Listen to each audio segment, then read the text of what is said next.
Walker, there's been, over the international season so far, there has been a tendency for refs not to want to reward the dominant scrum.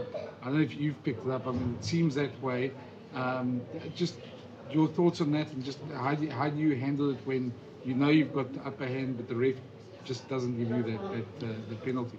Oh, that's a difficult question. I'm just joking. Yeah, obviously the ref sees a whole different picture than what we feel inside there, and obviously he can only judge from what he sees from the outside, and hopefully the dominant side gets the reward, and I think that's the mentality of all the teams that we've played, and obviously Argentina will have the same mentality that dominance gets rewarded, and yeah, hopefully just giving good pictures and hoping that your picture is the positive one would obviously be the chance for the best outcome. So yeah, hopefully the team who is dominant and is dominant legally gets the penalty or the advantage.